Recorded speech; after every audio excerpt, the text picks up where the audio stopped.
नमस्कार दोस्तों, मैं रोहन यादव आप सभी का एक बार फिर से मास्टर क्लासेस चैनल पर स्वागत करता हूं। दोस्तों, आज की टॉपिक है UGC net paper second social work unit number second से। दोस्तों, यहाँ पर एक पॉइंट दिया हुआ है, मानव व्यवहार। अब दोस्तों, यहाँ पर जो मानव व्यवहार है, तो मैंने सामान्य और असामान्य बिहेवियर, निर्धारक तत्व, इन दोनों के बारे में मैंने दोस्तों आप लोगों को बता रखा है। जिन दोस्तों ने नहीं देखा है तो मेरे चैनल पर जाकर विजिट करें, वहाँ पर प्लेलिस्ट में यूनिट नंबर सेकंड में दोस्तों दिया हुआ है। आप सामान्य बिहेवियर और असामान्य व्यवहार तथा निर्धारक तत्व के बारे में समझ सकते हैं। आज मैं दोस्तों इस वीडियो में आप लोगों से चर्चा करूंगा प्रसव पूर्व, शैशवावस्था, बाल्यावस्था, बालकपन, तरुणाई, किशोरावस्था और वयस्कता के दौरान जो विकास नियत कार्य है और उसके जो संकट हैं, इन पे मैं चर्चा करूंगा। इन अवस्थाओं को दोस्तों stages of human growth and development के नाम से भी जाना जाता है, कि मानव वृद्धि एवं विकास की अवस्थाओं। ठीक है दोस्तों, तो ये जो पार्ट है दोस्तों, ये बाल विकास से रिलेटेड है। तो आप लोगों को दोस्तों इसमें सारी जो टोटल 7 स्टेजेस दिया हुआ है, तो ये आपको टोटल 7 स्टेजेस नहीं पढ़ने हैं। मैं आप लोगों को बताऊंगा अभी कि सबसे ज़्यादा मोस्ट इम्पोर्टेंट कहाँ से यूजीसी नेट में क्वेश्चंस बनते हैं, मैं उस पर चर्चा करूंगा दोस्तों, और उसी टॉपिक को लूँगा। बाकी आपको अदरवाइज जितनी स्टेजेस नहीं आते हैं उनमें मैं आपको थोड़ा सा बेसिक कॉन्सेप्ट समझाऊंगा, ताकि आप लोग अगर वहाँ से भी प्रश्न उठ जाता है या आ जाता है, एक अपवाद है कि आना, ठीक है, यदि आ जाता है तो आप लोग दोस्तों वहाँ से भी 1 नंबर गेन कर सकते हैं। तो चलिए दोस्तों चलते हैं टॉपिक की तरफ अपने। दोस्तों याद रखना कि बाल विकास मनोविज्ञान की एक शाखा के रूप में विकसित हुआ है, ये चीज़ें, और इसी के अंतर्गत जो बालकों के बिहेवियर हैं, यानी व्यवहार, उनकी स्थितियों और समस्या तथा उन सभी कारणों का अध्ययन करता है और उनका जो प्रभाव पड़ता है बालक के व्यवहार पर, उसको देखा जाता है दोस्तों बाल विकास के अर्थ में। ठीक है, हम बात कर रहे हैं दोस्तों आप लोगों से कि मानव वृद्धि और विकास लोगों के जीवन को प्रभावित करने के लिए जो प्राचीन समय से मानव वृद्धि और विकास करता आया हुआ है, जो मानव वृद्धि और विकास की जो विभिन्न अवस्थाएं हैं, इन अवस्थाओं में जो परिवर्तन होते हैं, ये बहुत महत्वपूर्ण होते हैं कि मानव की वृद्धि एवं विकास के पर्यावरणीय कारक को भी प्रभावित करते हैं। तो दोस्तों इसी के अंतर्गत आनुवंशिकता भी मानव के वृद्धि और विकास से निर्धारित करने वाले जो महत्वपूर्ण भूमिका है, उन चीज़ों को हम चर्चा करेंगे। और मैं आप लोगों को वही चीज़ें बताऊंगा जो यूजीसी नेट के लिए वेरी वेरी मोस्ट इम्पॉर्टेंट होगा, है ना। तो मैं आप लोगों को दोस्तों बता दूं कि विकास की जो अवस्थाएं हैं, डेवलपमेंट की जो स्टेजेस हैं, वो टोटल 7 है। गर्भावस्था है, शैशवावस्था है, बाल्यावस्था है, किशोरावस्था है, युवावस्था है, प्रौढ़ावस्था है, वृद्धावस्था है। ठीक है, इसमें से दोस्तों यूजीसी नेट के एग्जाम में प्रश्न कहाँ से ज़्यादातर बनते हैं, शैशवावस्था से, बाल्यावस्था से और किशोरावस्था से, इनसे ज़्यादा क्वेश्चन बनते हैं दोस्तों, याद रखना।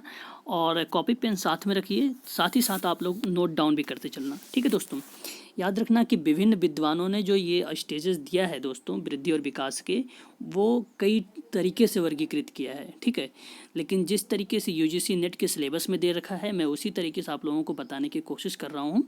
ठीक है, तो ये मैंने कई जगह से दोस्तों, कई बुक से लिख रखा है, यूट्यूब चैनल को भी देखा है इसमें। ठीक है, तो आप लोग को क्या करना है, इन स्टेजेस को दोस्तों लर्न करने हैं और इनके सभी स्टेजों के आयु और इनकी विशेषताओं पर बस फोकस करना है। ठीक है, तो ये 3 जो स्टेजेस हैं इंपॉर्टेंट है, इन तीनों को ज़्यादा फोकस करना है। चलिए दोस्तों टॉपिक पे चलते हैं। वृद्धि जो है तो दोस्तों वो गर्भ से लेकर 18 वर्ष तक होती है। पहली ही पॉइंट दोस्तों यहाँ पर इंपॉर्टेंट मिल गई, आप लोग इसे नोट डाउन कर सकते हैं। ठीक है, इंपॉर्टेंट पॉइंट्स जितने मिलेंगे दोस्तों, फैक्ट, वो आप लोग नोट डाउन करते रहिए। और नेक्स्ट अगर मैं बात करूँ विकास की, तो विकास जो होता है दोस्तों गर्भ से लेकर मृत्यु तक चलता है। ये 2 चीज़ें याद रखना, और आप सभी को पता भी होगा, सिंपल था। नेक्स्ट बात करेंगे दोस्तों शैशवावस्था। हमने पहले बात कर लेते हैं गर्भावस्था के बारे में। ठीक है दोस्तों, जन्म से पूर्व की विकास की अवस्था को दोस्तों गर्भावस्था के नाम से जाना जाता है। बेसिकली दोस्तों इसे गर्भकालीन अवस्था जो बोला जाता है, वो गर्भधारण से लेकर जन्म तक की अवस्था को बोला जाता है। अगर एग्जाम में पूछता है कि गर्भकालीन अवस्था की आयु बताइए, तो आप लोग लिख लीजिए गर्भधारण से लेकर जन्म तक की अवस्था को बोला जाता है दोस्तों गर्भकालीन अवस्था। ठीक है, अब दोस्तों जन्म के पूर्व के विकास के बारे में बात कर लेता हूँ आप लोगों से, कि शारीरिक विकास गर्भधारण के तुरंत बाद प्रारंभ हो जाता है, और अन्य विकास की जो अवस्था होती है, उन अवस्थाओं की अपेक्षा गर्भकालीन अवस्था में शारीरिक विकास की जो गति होती है अपेक्षाकृत अधिक तीव्र होती है। ये चीज़ें याद रखना। और नेक्स्ट अगर बात करता हूँ दोस्तों, गर्भकालीन अवस्था में विकास को समझने हेतु इसे 3 भागों में विभाजित किया जाता है। अब 3 जो भाग हैं उसके कौन कौन से पार्ट हैं ये आप लोगों को याद रखना दोस्तों। पहली जो अवस्था है दोस्तों वो उसको बोलते हैं डिम्ब अवस्था। अब आप लोग डिम्ब अवस्था में इसमें जो इम्पोर्टेंट फैक्ट है उसे लिख लीजिए दोस्तों। यह अवस्था गर्भधारण से लेकर 2 सप्ताह तक होती है, ये इम्पोर्टेंट फैक्ट है, यानी 14 दिन तक होती है। और इस अवस्था में प्राणी जो है अंडे की आकृति का होता है और इसका आकार पिन की हेड की बराबर होता है, जिसे हम जाइगोट भी कहते हैं। ठीक है, तो ये चीज़ें याद रखना। कोशिका जो विभाजन है दोस्तों, यानी सेल डिवीज़न की जो क्रिया होती है वो युग्मज के अंदर चलती रहती है। गर्भधारण के लगभग 10 दिन में यह युग्मज जो गर्भाशय की दीवार से चिपक जाता है और आहार के लिए माँ के शरीर से संबद्ध हो जाता है। ठीक है, तो ये चीज़ें आपको नोट डाउन कर लेना है। नेक्स्ट अगर स्टेज की बात करूँ मैं दोस्तों, गर्भकालीन अवस्था की बात मैं कर रहा हूँ। ठीक है, गर्भकालीन अवस्था के मैंने दोस्तों आपको बताया है कि जो इसकी आयु है गर्भधारण से लेकर जन्म तक, यानी 9 माह तक। ठीक है, और मैंने आपको इस 9 माह के बीच में मैंने आप लोगों को 14 दिन तक 2 सप्ताह के बारे में बता चुका हूँ, और उसको दोस्तों क्या बोला जाता है, डिम्बा स्टेज बोला जाता है, डिम्ब। ठीक है, नेक्स्ट अगर मैं बात करता हूँ दोस्तों भ्रूण अवस्था को, ये है 2 सप्ताह के बाद से चलता है। तो ये 2 सप्ताह तक, ठीक है, 2 सप्ताह तक होती है। और इस अवस्था के अंत में भ्रूण की आकृति जो होती है मानव की शक्ल की हो जाती है और शरीर के मुख्य भागों का निर्माण हो जाता है। और द्वितीय माह के अंत तक या भ्रूण लगभग दोस्तों 2 इंच का लंबा और इसका भार हो जाता है 2 ग्राम का। ये चीज़ें याद रखना। इसकी जो अवधि हुई वो हुई 2 सप्ताह से लेकर 2 माह तक। ठीक है, तो ये चीज़ें ध्यान रखना भ्रूण अवस्था की। अब बचता है दोस्तों आप लोगों के लिए गर्भस्थ शिशु की अवस्था और आखिरी अवस्था, इसको बोलते हैं गर्भकालीन की अवस्था। गर्भधारण से लेकर जन्म तक की मैंने बता रहा हूँ आपको, इसकी जो आयु होती है। अब गर्भस्थ शिशु की अवस्था जो होती है दोस्तों, इस अवस्था में तीसरे माह से प्रारंभ होता है। कोई नया अंग प्रकट नहीं होता है, अपितु जो भ्रूण अवस्था है उसमें प्रकट हुए अंगों का भी विकास हो जाता है। अब भ्रूण अवस्था में 3 चीज़ें और आती हैं कि अंग का विकास कैसे होता है, ये चीज़ें भी जान लीजिए आप लोग। दोस्तों इसमें 3 परत के माध्यम से डेवलप होता है, जिसको इंडोडर्म बोलते हैं। इंडोडर्म में क्या होता है कि बाह्य अंग का निर्माण होता है, जैसे हाथ, पैर, शरीर, नाक, कान, आँख इत्यादि। इन चीज़ों का दोस्तों इंडोडर्म में डेवलप होता है। दूसरी स्टेज की अगर मैं बात करूँ, इसमें कहा है दोस्तों ब्रॉड स्टेजेस में, तो मीजोडर्म में आता है। मीजोडर्म में शरीर के मध्य भाग का निर्माण होता है, जैसे मांसपेशी, फेफड़ा इत्यादि। ठीक है, नेक्स्ट दोस्तों अगर मैं बात करूँ तो इंडोडर्म, मैंने पहला बताया एंडोडर्म और मीजोडर्म और इंडोडर्म। इंडोडर्म में क्या होता है दोस्तों कि शरीर के आंतरिक भाग का निर्माण होता है, जैसे हड्डियां, हृदय, फेफड़ा और दिल। तो ये चीज़ें दोस्तों इसमें डेवलप होता है। और मीजोडर्म में मांसपेशियां का डेवलप होता है। और एंडोडर्म में दोस्तों हाथ, पैर, शरीर, नाक, कान, आँख का डेवलप होता है। इस तरीके से आप लोगों ने दोस्तों ये सीखा कि भ्रूण अवस्था में जो 3 तरीके के डेवलप होते थे स्टेजेस, 3 परत के माध्यम से जो आंतरिक संरचनाएं होती थी और बाह्य संरचनाएं होती थी, इन सभी चीज़ों को आप लोगों ने जाना। और गर्भस्थ शिशु की जो अवस्था होती है दोस्तों, यह अवस्था तीसरे माह के प्रारंभ में कोई नया अंग प्रकट नहीं होता है, क्योंकि हमने बता चुका आपको कि सारे अंग उसमें डेवलप हो चुके हैं। अपितु भ्रूण अवस्था में प्रकट हुए अंगों का विकास हो गया है। अब नेक्स्ट बात करते हैं दोस्तों यहाँ से कुछ इंपॉर्टेंट फैक्ट कि शिशुओं की ज्ञान इंद्रियां जो विकसित हो जाती हैं तथा भार और लंबाई जो तीव्र गति से बढ़ते हैं, उन्हें विभिन्न अंगों तथा यंत्रों का विकास भी होता है। ठीक है, 10वें माह के अंत तक दोस्तों शिशु की लंबाई जो है 20 इंच तथा भार जो हो जाता है दोस्तों वो 2.5 से लेकर 3 kg, यानी आप समझ लो दोस्तों किलोग्राम में हो जाता है। ठीक है, तो ये चीज़ें आपको ध्यान रखना है। चलिए, अब उसके बाद दोस्तों बच्चे का यहाँ पर एज जो है दोस्तों पूरी हो चुकी है। अब यहाँ पर बच्चे ने गर्भकालीन की जो अवस्थाएं थी वो सारी चीज़ों को डेवलप कर चुका है गर्भधारण की अवस्थाओं में, यानी गर्भकालीन की जो अवस्था थी वो पूरी हो चुकी है। उसके बाद की स्टेजेस जो आती हैं दोस्तों शैशव अवस्था की आती है। लेकिन उससे पहले मैं एक चीज़ बेसिक कॉन्सेप्ट बता दूं कि इसमें क्या चीज़ है कि पूर्व विद्यालयी बच्चों से रिलेटेड है। यहाँ दोस्तों यह काल जो है 2 से 6 वर्ष तक होता है। बाय द वे मान लीजिए पूछता है पूर्व विद्यालय बच्चों का स्टेजेस, ताकि आप लोग बता देना इसमें। इस समय शिशु जो है शैशवावस्था को छोड़कर बाल्यावस्था में प्रवेश कर जाता है और इस आयु के कुछ प्रमुख विशेषताएं होती हैं। मैं सब पे चर्चा करूंगा। शारीरिक वृद्धि की दर से धीमी हो जाती है और परंतु जो विकास है दोस्तों वो तीव्र गति से होती है। भाषा का ज्ञान वृद्धि होने लगती है और बच्चा छोटे छोटे सरल वाक्यों को बोलने लगता है। 3 वर्ष की आयु में बालक जो है स्वावलंबी बनने लगता है। बालक बहुत अधिक क्रियाशील रहता है और इसमें जानने की प्रवृत्ति भी उसकी बहुत तेज होती है। बालकों की आत्मकेंद्रिता में कमी आ जाती है तथा अन्य समकालीन बालकों के साथ खेलने की में रुचि भी रखता है और इस अवस्था में बालक माता पिता या अनुमोदन, प्रशंसा तथा प्रोत्साहन पाना चाहता है बालक। ठीक है, तो ये चीज़ें याद रखना दोस्तों। पूर्व विद्यालयी या पूर्व विद्यालयगामी बच्चे से रिलेटेड थी कुछ बातें। दोस्तों आप इसे कभी कभी एग्ज़ाम में पूछा भी जाता है कि कितने दिन भी आ जाते हैं।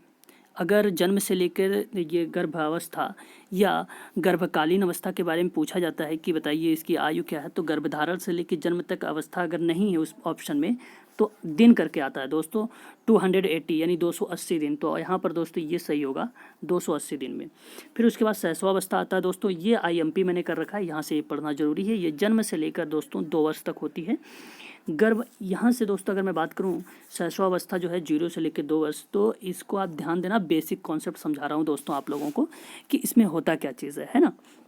देखो जो शैशवावस्था होता है दोस्तों, यह अवस्था व्यक्ति के जन्म से लेकर 3 वर्ष तक भी चलता है। कहीं कहीं आप लोगों को एग्जाम में देखने को मिल जाएगा, कहीं कहीं आपको 2 वर्ष का भी मिल जाएगा।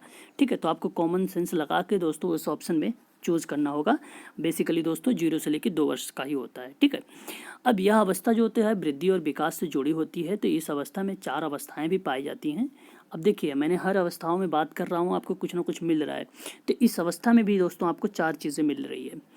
याद रखना, ग्रीवा का विकास, शिशु का हिलना डुलना, अपरा का स्राव या गर्भाशय का संकुचन, ये 4 चीज़ें हैं इसमें देखने को मिलता है। ठीक है, तो आई होप दोस्तों कि आप लोगों ने ये चीज़ें भी लिख लिया होगा। ध्यान देना दोस्तों कि शैशवावस्था में ज्ञानेंद्रियों का प्रयोग होता है। बच्चे क्या करते हैं, आँख, कान, नाक, त्वचा और जीभ, जो हमारे 5 ऑर्गन्स हैं, सेंस ऑर्गन्स, उनके माध्यम से बच्चा सीखता है। ठीक है, आँख से देखता है, कान से सुनता है और नाक से सूंघता है, त्वचा से महसूस करता है, जीभ से स्वाद लेता है। तो ये शैशवावस्था की एक विशेषताओं के बारे में आप लोगों से चर्चा कर रहा हूँ। ठीक है, नेक्स्ट अगर बात करूँ मैं दोस्तों, अनुकरण द्वारा बच्चा जो सीखता है, यदि एग्जाम में पूछता है बताओ अनुकरण की जो प्रवृत्ति होती है, सीखने की प्रवृत्ति होती है, वो किस अवस्था में होती है, तो दोस्तों वहाँ पे बाल्यावस्था भी होगा। अब ये मत सोचना कि बच्चा जो स्कूल बाल्यावस्था में जाता है तो क्यों ना हम बाल्यावस्था में लगाएं, टिक ऑप्शन में रहेगा बाल्यावस्था। ध्यान देना कि अनुकरण सीखने की जो प्रवृत्ति होगी दोस्तों वो 8 माह के बच्चे में होती है। तो इसलिए दोस्तों इसे कहा जा सकता है, कहा भी जाता है, ये शैशवावस्था के बारे में इसकी विशेषता है। ठीक है, स्मृति शक्ति क्या चीज़ है, मेमोरी पावर भी दोस्तों यहाँ पर बच्चों की बड़ी तीव्र होती है शैशवावस्था में। और मूल प्रवृत्ति सोना, रोना, हंसना, खाना पीना, चूसना इत्यादि की जो प्रवृत्ति देखने को मिलती है, ये भी दोस्तों आप लोगों को शैशवावस्था में ही देखने को मिलेगा। ठीक है, अवलोकन की जो क्षमता होती है ऑब्जर्वेशन की, वो भी दोस्तों शैशवावस्था में ही देखने को मिलता है। ध्यान देने योग्य बातें ये है दोस्तों कि जन्म के समय शिशु के विभिन्न अंग माँ से अलग हो जाते हैं और जन्मजात शिशु पर्याप्त मात्रा में सोता है और इस अवस्था में पहले से ही शिशु की जो शारीरिक की जो वृद्धि होती है वो काफ़ी तेज़ी से बढ़ता है। माँ के द्वारा जो स्तनपान कराने से शिशु और माँ के बीच में एक अटूट संबंध बन जाता है। ठीक है, तो ये चीज़ें भी याद रखना दोस्तों। जितनी चीज़ें मैं बता रहा हूँ वो इम्पोर्टेंट ही बता रहा हूँ आप लोगों को, जो आपको इम्पोर्टेंट लगे उसे नोट डाउन कर लीजिए कि ये एग्जाम में पूछा जा सकता है। जैसे दोस्तों मैं बता दूँ आप लोगों को, जो संवेदी क्षमता है, ये IMP कर लीजिए, आप लोग नोट डाउन भी कर सकते हैं कि संवेदीय क्षमता जीवन के पहले कुछ महीनों से में ही काफ़ी तेज़ी से डेवलप होता है, विकसित होता है। पिछले या पहले 3 महीनों में शिशु में अपने शारीरिक संचालों का जो नियंत्रण करता है वो प्रारंभ कर देता है। ठीक है, तो ये चीज़ें दोस्तों यहाँ से ध्यान देना। और इस अवस्था में कुछ निम्नलिखित अनुक्रम के रूप में अगर देखा जाए तो व्यक्तिगत की 100 अवधारणा को भी विकसित करती है। लाइक जैसे दोस्तों ठीक है। स्वमान्यता, स्वमूल्यांकन तथा गलत कार्य करने की जो प्रति होती है संवेदना, वो भी प्रतिक्रिया इसी अवस्था में दोस्तों जाहिर होती है। याद रखना दोस्तों, यहाँ पे मैंने कुछ इंपॉर्टेंट फैक्ट लिखा है, आप लोग भी लिख सकते हैं। जैसे एक जन्मजात बच्चा 22 से लेकर 23 घंटा सोता है, ठीक है, तो बाद में दोस्तों 14 से 16 घंटा भी हो जाता है ना। ये भी चीज़ें याद रखना, आप लोगों ने देखा भी होगा, ठीक है, कि बच्चे ज़्यादा सोते हैं। तार वाली जो भाषा होती है दोस्तों लगभग 1 वर्ष के बाद बोला जाता है। तो याद रखना दोस्तों कि पूछा जाता है एग्जाम में कि तार वाली भाषा कौन सी आयु में बोला जाता है, तो तार वाली भाषा दोस्तों 1 वर्ष के बाद बोला जाता है। जैसे माँ, पा, दा, चा, पा, नी, इस तरीके के वर्ड जो बच्चा बोलता है दोस्तों वो 1 वर्ष के बाद ही बोलता है, और इसी भाषा को बोला जाता है दोस्तों तार वाली भाषा। ठीक है, जैसे दोस्तों बच्चा नहीं कहता पानी को नी बोलता है, रोटी को ओटी, तो ऐसे वर्ड्स जो बोलता है बच्चा उसी को बोलते हैं तार वाली भाषा। वस्तु विभेदन भी इसी के अंतर्गत आता है दोस्तों, उसमें डिफरेंट भी करना सीख जाता है बच्चा। जिज्ञासा की प्रवृत्ति भी इसमें पाई जाती है, बच्चे बहुत सारे क्वेश्चंस भी करते हैं, उन्हें जानने की कोशिश करते हैं, इसलिए दोस्तों इसको जिज्ञासा बोला गया। मानसिक जो तीव्रता होती है, मैंने पहले ही बता चुका कि तीव्रता बहुत तेज होती है। एक चीज़ याद रखना, no morality no use society. तो दोस्तों शैशवावस्था में कोई नैतिकता नहीं होती कि वो अपनी नैतिकता या आचरण को फॉलो करे, इसलिए इसे कहा गया नो यूज मोरलिटी और नो यूज सोसाइटी। कोई सोसाइटी यूज़ नहीं होती कि ये सामाजिक कृति या समाज में एक अच्छे से बिहेवियर करे, उसको समाज वाले अच्छे बच्चे कहें, मतलब अच्छे लोग कहें, तो ऐसी कोई चीज़ उसके अंदर नहीं होती। तो ये चीज़ें याद रखना, ये दोनों चीज़ें यूज़ नहीं होती, नो मोरलिटी और नो सोसाइटी। ठीक है दोस्तों, चलिए नेक्स्ट पॉइंट पे बात करते हैं। देखिए एक क्वेश्चन बनता है कई बार, यूजीसी नेट के एग्जामों में भी बना है, C TET, UP TET, super TET, बहुत सारे एग्जाम में क्वेश्चंस बनते हैं मिड अवस्था को लेकर। बताइए मध्यावस्था क्या है। बहुत कन्फ्यूज़न होती है, बच्चों को याद नहीं होता कि मध्यावस्था में कैसे क्या करना होता है। ध्यान देना दोस्तों, यहाँ पर मैं आप लोगों को ट्रिक के माध्यम से बताऊँगा और याद रख लेना, और अगर ये प्रश्न पूछा जाए तो आप लोग गलत करके नहीं आएंगे। ठीक है दोस्तों, जैसे देखिए मैंने एक बाल्यावस्था की एज बता रहा हूँ, 3 से लेकर 11 वर्ष है। अब बाल्यावस्था जब 3 से लेकर 11 वर्ष तक है, अब पूछ ले कि बताइए मध्य बाल्यावस्था की आयु, लेकिन मैंने तो बाल्यावस्था की आयु बताया है, मध्य का तो बोला नहीं। तो इसलिए आपको क्या करना है, ऐसी जगहों पे ट्रिक, जैसे मैंने बताया 3 से 11, ये तो याद होना चाहिए आपको। ठीक है, 3 से 11, 0 से लेकर दोस्तों 2 वर्ष मैंने बताया है आप लोगों को शैशवावस्था, और उसके बाद 3 वर्ष से लेकर 11 वर्ष तक चलेगी ये आपकी बाल्यावस्था। अब बाल्यावस्था में दोस्तों जब 3 से 11 बोल दिया, तो मैंने अब मिड अवस्था बोलना है, तो आपको पहले वाले में +1 करना है, दूसरे वाले में -1 करना है। ठीक है, दूसरे वाले में -1 करना है। याद रखना पहले में देखो दोनों में कॉमन होगा, चाहे आप किशोरावस्था को ले लो, चाहे आप प्रौढ़ावस्था ले लो, चाहे आप वृद्धावस्था ले लो, कोई भी अवस्था ले लो, तो सब में दोस्तों पहले वाले में जिस तरीके से +1 करोगे और दूसरे वाले जो आयु होगी दोस्तों उसमें -1 करोगे। आई होप दोस्तों कि आप लोगों ने ये समझ लिया होगा। जैसे मैंने 3 से 11 किया तो इसमें 1 माइनस कर दिया और प्लस इसमें 1 कर दिया। ठीक है, सॉरी, पहले में प्लस कर दिया, दूसरे में माइनस कर दिया। ठीक है, ये चीज़ें याद रखना, पहले में मैंने प्लस कर दिया, दूसरे में मैंने माइनस कर दिया, तो ये चीज़ें याद रखना। अब यहाँ पर क्या चीज़ें हैं कि इसको 2 हो जाएगा, ये सॉरी 4 हो जाएगा, 4। ठीक है, और इसको मैं अगर माइनस कर दूँ 11 में से 6 को माइनस कर दूँ, सॉरी 1 माइनस होगा, 1 6 नहीं 1 होगा। अगर मैं 11 में से 1 माइनस कर दूँ तो 10 हो जाएगा। तो ये दोस्तों मध्यावस्था की आयु हो जाएगी, 2 से लेकर 10 वर्ष, यहाँ पर मैंने मेंशन कर रखा है। ठीक है, आई होप दोस्तों कि आप लोगों ने ये मिड अवस्था समझ लिया होगा। ठीक है, यदि किसी को डाउट होगा तो मुझे कमेंट के माध्यम से बताएगा, तो मैं उसे बता दूंगा। और एक चीज़ और बता दूं मैं दोस्तों कि ये जो बाल्यावस्था है, उस बाल्यावस्था को जीवन का अनोखा काल भी कहा जाता है। कई मनोवैज्ञानिकों ने अलग अलग नाम भी दिए हैं, हम उस पर चर्चा करते हैं। बेसिकली मनोविज्ञान जो ये था दोस्तों बाल्यावस्था, इसको 2 भागों में डिवाइड कर दिया गया था। अब याद रखना ये है, एक को बनाया पूर्व बाल्यावस्था, दूसरा को बनाया उत्तर बाल्यावस्था। ठीक है, मध्य अवस्था की आयु आपकी याद हो गई है, 2 से 10 वर्ष होती है। ठीक है, अब दोस्तों जो पूर्व बाल्यावस्था होती है वो 3 से लेकर 6 वर्ष होती है, और जो उत्तर बाल्यावस्था होती है वो 6 से लेकर 11 वर्ष होती है। ठीक है, याद रखना। अब ध्यान से सुनो, इसमें देखो अहम केंद्रित भाषा जो होती है अपने आप बोलता है बच्चा पूर्व बाल्यावस्था में, और ये सांकेतिक चिंतन भी करता है। जैसे सेब की अवधारणा मुझे उसको बताना है कॉन्सेप्ट, तो इसलिए दोस्तों वहाँ पर सांकेतिक चिंतन का भी डेवलप होता है, इसलिए दोस्तों पूर्व बाल्यावस्था बोला जाता है। नेक्स्ट दोस्तों सामाजिकरण, जिसमें नियम रीति रिवाज परंपरा अनुकूलित कर लेते हैं, जिसको सोसाइटी में खेलते हैं, तो ये दोस्तों सामाजिकरण हो जाता है। तो सामाजिकरण का भी डेवलप जो हो जाता है वो पूर्व बाल्यावस्था में हो जाता है। पूर्व बाल्यावस्था को दोस्तों बोला भी जाता है प्ले वे स्टेज के नाम से भी जाना जाता है। ठीक है, अभी मैं इन सभी पे चर्चा करूँगा। और नेक्स्ट अगर मैं बात करूँ दोस्तों पूर्व बाल्यावस्था को जो भाषा का डेवलप होता है 3 वर्ष से लेकर, वो 3 वर्ष में बच्चे का जो डेवलप होता है 350 शब्दों का विकास हो जाता है। ये भी चीज़ें पूछा गया है नेट के एग्जाम में, कितने शब्दों का विकास हो जाता है, तो 350 शब्दों का। तो ये चीज़ें याद रखना, ठीक है, 3 वर्ष में। नेक्स्ट अगर मैं बात करता हूँ दोस्तों यहाँ पर उत्तर बाल्यावस्था के बारे में, तो ये सबसे पहली चीज़ ये याद रखना दोस्तों, अभिसारी चिंतन। अभिसारी चिंतन का मतलब होता है दोस्तों, बेसिकली इसकी जो अगर आयु होती है 7 से 11 वर्ष होती है अभिसारी चिंतन का। अभिसारी का मतलब होता है दोस्तों एक समस्या का एक ही हल, ठीक है, जिसको हम बोलते हैं दोस्तों अभिसारी चिंतन। और अभिसारी चिंतन करके अगर ना एग्जाम में आए तो अगर आ जाता है एक विध चिंतन, इस तरीके से क्वेश्चन दे देता है। एक विध चिंतन भी इसी अभिसारी चिंतन को ही कहा जाता है दोस्तों। इसको एक और नाम से जाना जाता है मुक्त उत्तर वाले प्रश्न। मुक्त उत्तर वाला जो प्रश्न होता है दोस्तों, इसे अभिसारी चिंतन, एक विध चिंतन और मुक्त उत्तर वाले प्रश्न जो है तो ये दोस्तों इसी के अंतर्गत आते हैं, जिसका मैं आप लोगों के एग्जाम्पल के माध्यम से समझाने की कोशिश करूंगा। देखिए 2 लिया, 4 लिया, 6 लिया, 8 लिया, डैश मारा, तो अगली बार क्या आएगा, 10 ही तो आएगा। क्यों? ये दोस्तों एक समस्या का एक ही हल है, क्या इसके बाद 9 आ सकता है? आप बताइए। जैसे मैं अगर आप लोगों से एक और एग्जांपल के माध्यम से समझाऊं, देखिए APPLE एप्पल होता है। अब ए की बाद जो होगा पी ही आएगा, पी इसके बाद डैश मार दूँ तो जाहिर सी बात है दोस्तों आगे एल तो आना ही है। यानी यही एक प्रॉब्लम सोल्यूशन है उसका कि एल आएगा तभी उसके बाद ये एप्पल बनेगा, है ना। तो इसको दोस्तों क्या बोला जाता है, एकविध चिंतन बोलते हैं और मुक्त उत्तर वाले प्रश्न बोलते हैं। मतलब एक ही समस्या का जो एक ही निदान होगा वही होगा, क्योंकि एक ही समस्या, इस समस्या का एक ही हल है, ठीक है, कि यहाँ पे 10 आना ही है, 2 4 6 10 आना है, इसीलिए बोला जाता है इसको अपसारी चिंतन। अभी मैं आप लोगों को अपसारी चिंतन के बारे में बताऊंगा, जो बंद उत्तर वाले प्रश्न होते हैं वो कैसे होते हैं।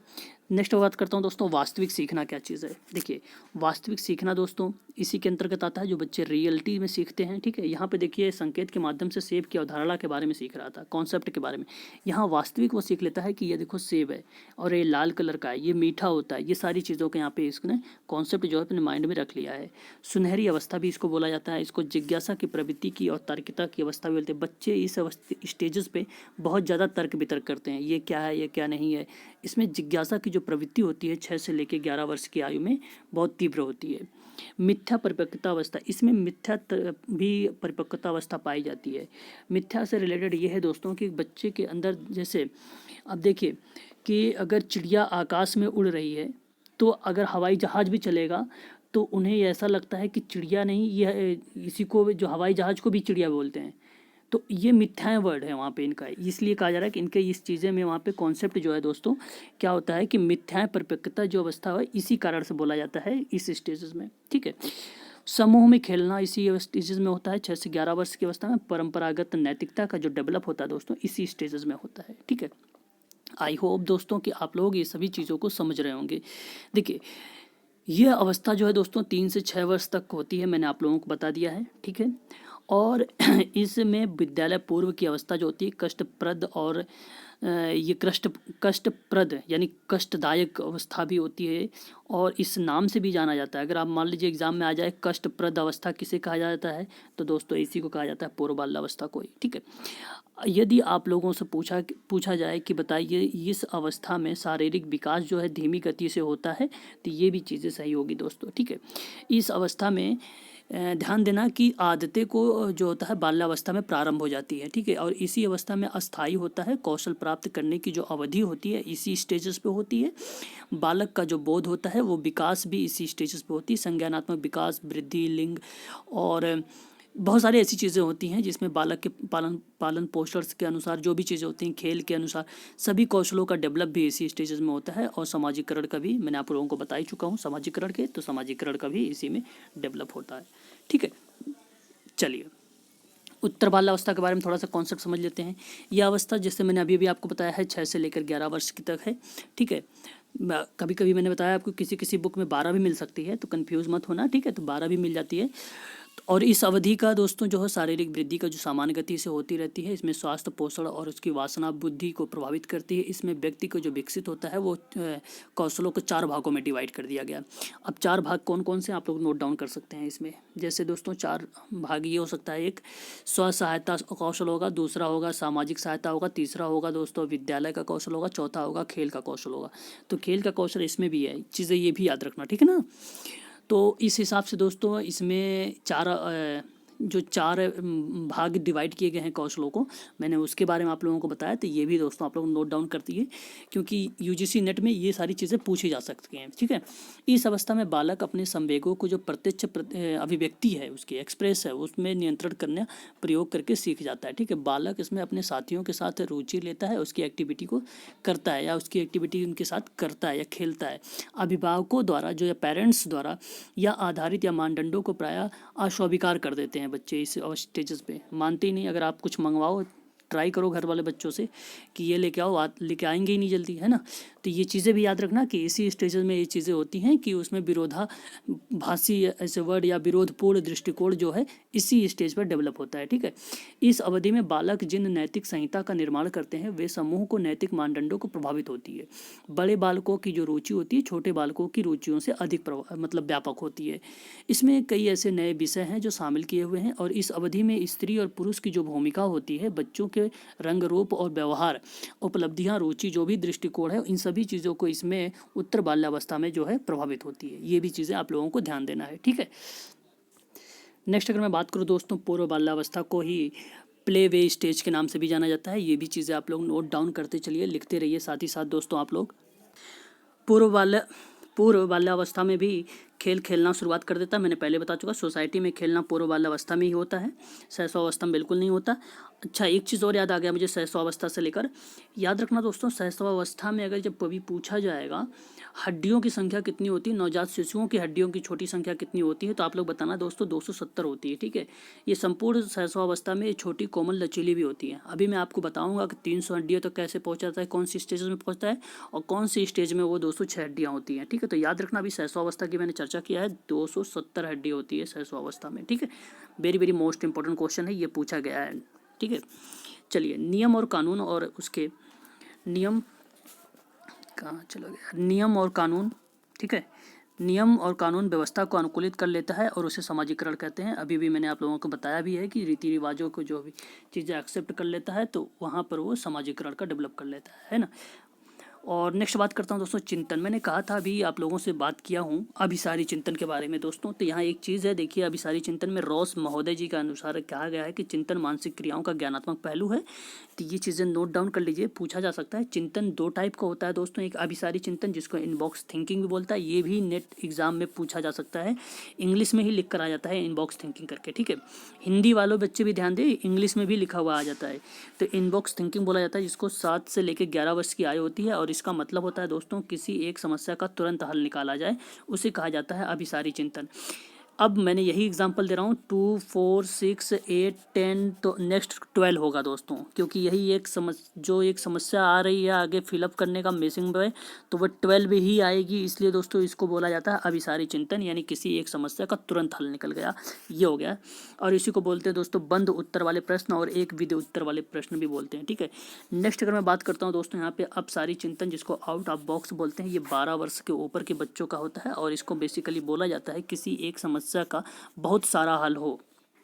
अब बहुत सारा हल कैसे हो सकता है, जैसे दोस्तों देखिए, मैंने आप लोगों के एक ये 10 दे दिया, ठीक है। 10 का एक आपको गुणनखंड करना है, ठीक है, मल्टीप्लिकेशन करना। तो 10 का मल्टीप्लिकेशन दोस्तों इस तरीके से भी हो सकता है, 2 इंटू, ठीक है, 2 इंटू 5 और 10 इंटू 1 और 5 इंटू 2, ठीक है। और उसके बाद 10 इंटू 1 और 1 इंटू 10, ठीक है, 1 इंटू 10।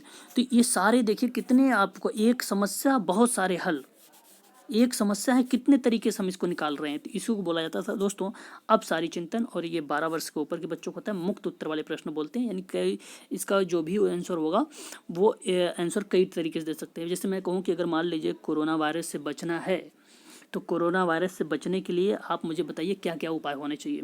तो आप सभी लोग कई चीज़ बताएंगे, कहेंगे सैनिटाइज करो, फिर हाथों को धो, फिर हर चीज़ करो, ठीक है, 5 मिनट 10 मिनट किसी से मिलो मत, बाल पे हाथ मत लगाओ, नाक पे हाथ मत लगाओ। तो बहुत सारी चीज़ें ऐसे डेफिनेशन उसकी आ रही है निकल के हम लोगों के सामने। तो वो दोस्तों हो जाएगा अभिसारी चिंतन, अपसारी चिंतन। क्या हो जाएगा? अपसारी चिंतन, डाइवर्जेंट थिंकिंग। तो ये चीज़ें आप लोगों को ध्यान रखना है, ठीक है। नेक्स्ट बात करता हूँ दोस्तों, इसी को मुक्त वाले और बहुविध चिंतन वाला प्रश्न भी बोलते हैं, और ये बेसिकली होता है किसमें है दोस्तों, सृजनात्मक और प्रभावशाली बालकों में ये पाया जाता है, ठीक है। चलिए दोस्तों, देखिए मैं बात कर रहा हूँ दोस्तों आप लोगों से बाल्यावस्था के बारे में। तो देखिए एक चीज़ और बता दूँ, बाल्यावस्था के बारे में अगर मैं भार और के बारे में अगर चर्चा करूँगा तो बहुत लंबी वीडियो बन जाएगी। इसकी भार क्या थी, लंबाई क्या थी, हड्डियाँ क्या थी, दांत क्या थे, मांसपेशियाँ क्या थी, अन्य अंगों का विकास कैसे हुआ, इन चीज़ों के बारे में अगर मैं बात करने लगूँ दोस्तों तो मान के चलिए कि बहुत ज़्यादा ये लंबी वीडियो बन जाएगी, है ना। हालांकि ये सब पूछा नहीं जाएगा, जो पूछा जाएगा मैं उसी पे चर्चा कर रहा हूँ, है ना। चलिए नेक्स्ट बात करता हूँ दोस्तों आप लोगों से किशोरावस्था के बारे में। तो किशोरावस्था ये चीज़ें हैं दोस्तों कि 11 से लेकर 18 वर्ष तक होती है, और वेरी वेरी मोस्ट इंपॉर्टेंट ये भी है। और मध्य मिड अवस्था बताना है तो दोस्तों आप लोग आसानी से बता सकते हो यहाँ पर कि पहले में आपको प्लस करना है, दूसरे में आपको माइनस करना है। तो जब 11 से 18 वर्ष है तो पहले में जब प्लस कर दोगे तो 12 हो जाएगा, दूसरे में आप माइनस कर दोगे तो 17 हो जाएगा। तो मैंने यानी दोस्तों 12 to 17 हो जाएगा। तो ये जो 17 है दोस्तों ये बन जाती है मध्य अवस्था यानी मिड अवस्था किशोरावस्था की, ठीक है। अब दोस्तों इसको भी दो भागों में डिवाइड कर दिया गया। एक का नाम रखा गया दोस्तों किशोरावस्था में पूर्व किशोरावस्था, दूसरे का नाम रखा गया उत्तर किशोरावस्था। मैंने बताया है अभी आप लोगों से दोस्तों कि अब सारी जो चिंतन है वो कहाँ यूज़ हो रहा है, 12 वर्ष के ऊपर के बच्चों को। लेकिन यहाँ मैंने बताया है 11 से 15, लेकिन किसी किसी बुक में आप लोगों को 12 से भी मिल सकता है, ठीक है। मैंने अभी लास्ट ही में बताया है आप लोगों को कि किसी किसी बुक में अगर आप देखोगे तो 12 से लेकर 18 अवस्था को भी 18 जो आयु है वो भी बोला जाता है दोस्तों किशोरावस्था। तो ये चीज़ें ध्यान रखना, क्योंकि इसी अवस्था में दोस्तों व्यक्ति का जो यौन रूप है वो वयस्क हो जाता है, ठीक है। तो ये चीज़ें ध्यान रखना। और पूर्व किशोरावस्था में दोस्तों यहाँ पे देखिए अब सारी चिंतन यहाँ पे ये फॉलो हो जाएगा। हालांकि अभी सारी चिंतन भी फॉलो होता है, ये चीज़ें ध्यान रखना, ठीक है। कि जरूरी नहीं कि 7 से 11 वर्ष है तो इसी में रहेगा, तो ये भी होगा और ये भी, दोनों चीज़ें इसमें फॉलो हो जाने लगती है, ठीक है। अब सारी और अब सारी दोनों। नेक्स्ट अगर मैं बात करूँ दोस्तों तो यहाँ सामाजिक विकास हो जाता है और सक्रिय मित्र बनाना शुरू कर देता है बच्चा, और स्वायत्तता और स्वशासन और ये आत्मसंतुष्टि और सेल्फ यानी यहाँ पर अपने आप को सारी चीज़ें डेवलप करने लगता है। उत्तर किशोरावस्था के बारे में अगर मैं बात करूँ दोस्तों तो यह आत्मसंप्रत्यय राय देना शुरू कर देता है लोगों को, और लिंग संपर्क यानी जो मेल होगा वो फीमेल से बनाएगा, जो फीमेल होगा वो मेल से बनाना शुरू कर देता है। इसलिए दोस्तों उत्तर किशोरावस्था में लिंग संपर्क भी इम्पोर्टेंट हो जाता है। इसी उत्तर किशोरावस्था को ही दोस्तों बोला जाता है काल, जो है कठिन काल के रूप में भी जाना जाता है। और इसी अवस्था में दोस्तों आत्मनिर्भर भी महसूस करने लगते हैं बच्चे, और नियंत्रित यानी स्वावलंबी बनना शुरू हो जाते हैं। भविष्य को लेकर ये चिंतित हो जाते हैं किशोरावस्था वाले बच्चे, जो 15 से लेकर 18 वर्ष की आयु है, और समस्या समाधान भी इसी स्टेजेस पर ही करने लगते हैं। नैतिकता का जो विकास होता है, मोरलिटी डेवलपमेंट जो है दोस्तों इसी स्टेजेस पे शुरुआत हो जाती है, ठीक है।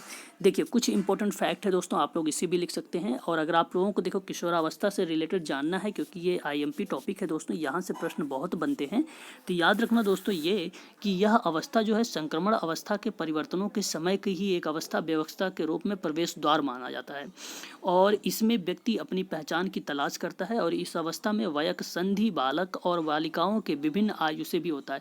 अब ध्यान देने वाली बात यह है दोस्तों इसमें कि 13 वर्ष तथा लड़कियों में, ठीक है सर, हाँ फीमेल में, ठीक है, फीमेल में दोस्तों 13 वर्ष तथा और लड़कों में 14 वर्ष की आयु होती है, और उसी को बोला जाता है वयस्क संधि बालक बालिकाओं का विभिन्न आयु, ठीक है।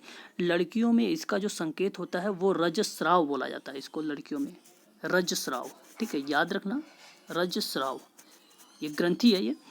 और एक लड़कों में जो होता है दोस्तों वो बोलते हैं उसको स्वप्न दोष, ठीक है। तो ये चीज़ें भी ध्यान देना।